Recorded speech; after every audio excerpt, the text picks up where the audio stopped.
Okay, this is Erin Somerville at McLean. What I'm going over are congressional activities, things congressmen engage in other than making laws. So in class, I have posted around the room posters that have very much described the activities, and what you would do walking around the room is look at that and make your own definition. What are the defining features of this activity? And make sure you could describe it fully. And then you with your group would be thinking about why are they doing that, and the effects of doing this. You should be able to come up with 2 examples of what this looks like, and then finally pondering what the framers would think of knowing that congressmen engage in these activities. So the whole lesson that is happening today is really discussion based. I am going to briefly go over the 3 activities in just a few moments, but I encourage you to come in and look at those. Those will be posted around the room for a few days. So the theme today is Congress at work. What are lawmakers so busy doing that they can't even be present for every single vote in Congress? Now we know, we've already looked at how congressmen have sort of a duality of responsibilities. That they have to legislate over in Washington, D.C. They have to vote on things. They are U.S. senators and U.S. representatives working in the federal government. But they also have obligations to their constituency back home. So that's a very delicate balance. They have to engage in some of those models of representation that we've already talked about. And so how they juggle that, the delegate model refers to representatives making decisions in Congress based on what they believe that their constituents would want them to do. And I want to underline what they believe that their constituents would want. It's very hard for a congressman to really know that answer. They might get complaints, emails, calls, but the general public doesn't do that. So, the people that they are in contact with, the constituents that do reach out to them, might not really represent the whole constituency. So the delegate model is one way that they make decisions. We've talked about the trustee. This is the model in which representatives and senators, they make their decisions based on long-term national interests, even if it doesn't exactly line up with what their constituents would want. And often representatives and senators can take on this model, use this model of representation when making decisions if the matter doesn't matter much to their constituents. Another model of representation is the partisan model. So they're making decisions in Congress based on what their party wants them to do. And finally, what most politicians are striving to do is a nice political model, which is a mixture of the 3. So we know congressmen make laws and that they're supposed to represent us. Today, you're really looking at the other things they're doing. So there's casework, pork barrel, and oversight. Pork barrel. I like to start off with this is bringing home the bacon. So you're a U.S. representative in Washington, D.C. You guys pass laws for the country. But those laws, sometimes they can be quite lengthy, that maybe the country really needs to get passed. If you know Congress is going to vote yes on this bill, what if you sneak a little something in? We call it an earmark. You sneak a little something in and it says that $2.5 million will be allocated for improving roads in Mississippi. Now, you would only present that if you were the representative from Mississippi or the senator from Mississippi. But wouldn't that be fantastic if you, as the representative, could improve roads in your state because you care about the people's safety, and it's very important for economic activity to have good flowing traffic on the roads. So can you sneak that in? Can you add that on to a piece of legislation? You know the legislation is going to pass anyway, and you want to bring something home to your district or state, something that's going to improve the state. If you can get that legislation passed with that earmark, then yeah, you will have secured federal money. Remember, when the federal government's making laws, it often involves money, and that federal money comes from our federal income taxes. So the whole country pays in, but if you can get $2.5 million to improve roads in your state, that feels like free money to your state. The other wonderful thing about getting roads fixed up in your state is, besides improving traffic and keeping people safer, you also are probably creating jobs because you need people to actually fix those roads now that you have the money to pay them to fix those roads. So why do you do this? Well, you do this because, of course, you want to serve your constituents. You want to make your district or state better. But you also know that you will get to brag about it, that you can take credit for getting this free money, essentially, to your state. So it does help you to get reelected.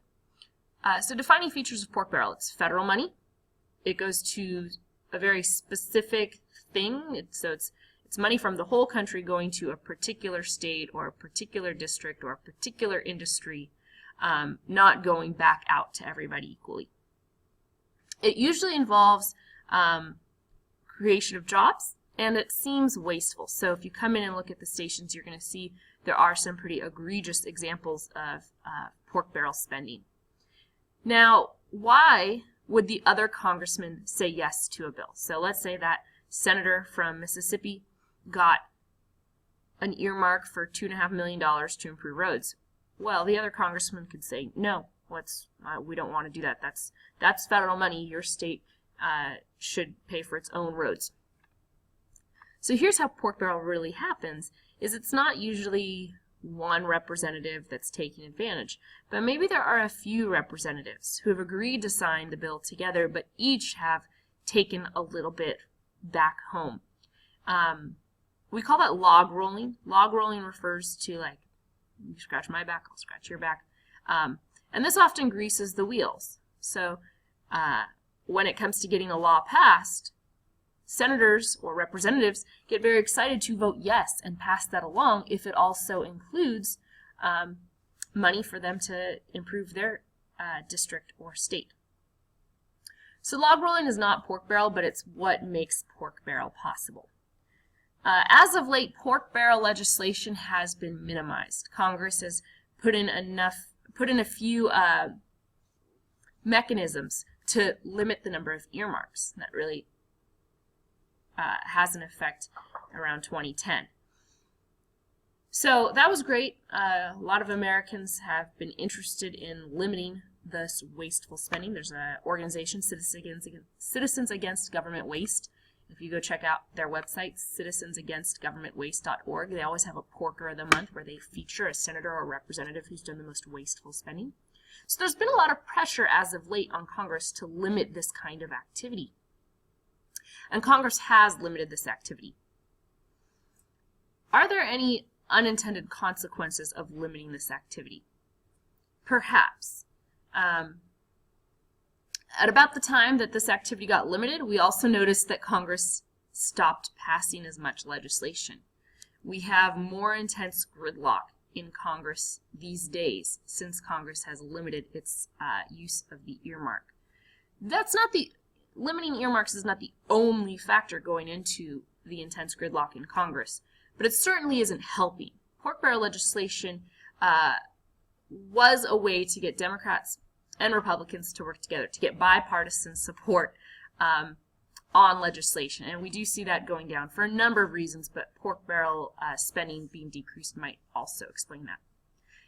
And one other side note, while the number of earmarks have gone down, each earmark that still makes it through is now generally much more costly. So what I mean is fewer earmarks, but they're more expensive individually. So has spending really gone down? Perhaps not. If we're measuring the number of earmarks, those have gone down, but spending probably hasn't gone down much. Okay, so that's pork barrel legislation. Oversight. Congress forms committees. We know they have standing committees to help the legislative process. They have conference committees that form also to help the legislative process. But oversight committees have another function, but they're the same thing where congressmen, whether it be senators in the Senate, representatives in the House, form committees to do something. And they form select or special committees. Okay, same thing. Select, special committees, same thing. These committees form to conduct oversight, to check in on the executive branch. So they might investigate something Now, these committees always, when they're done with the investigation, they have a big report. And that report's going to maybe say what the cause of the problem was, how it could have been addressed better, and maybe how to prevent it. So so these select committees, they are temporary. They don't last for very long. Once their investigation's done, the committee disbands. So we see that this is checks and balances because Congress can go in and check the executive branch. And it's a way to hold government officials accountable. So for example, that's one committee, the 9/11 Commission. After the 9/11 attacks, the 9/11 Commission formed, conducted a huge investigation, published a book like yay thick that you could buy and you could read their report to figure out who could have known what we should have done differently, and make recommendations for the future. And not shortly thereafter, this committee formed and came up with this report. We reorganized the executive branch and created a whole new department, the Department of Homeland Security. Also, if there's something going on that seems suspicious, maybe some sort of scandal in the IRS, a committee can form to investigate if there's any wrongdoing and who should be held accountable and how to prevent that wrongdoing in the future. Oversight committees, these select committees, they don't always just investigate the executive branch. They also can investigate some public matter. So the Senate years back formed a committee to investigate the rise in gasoline prices. Then there was another committee that formed to investigate if FMLA was being implemented properly, meaning were employers actually abiding by that law.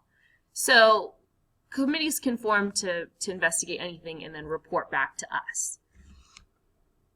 The third activity is casework.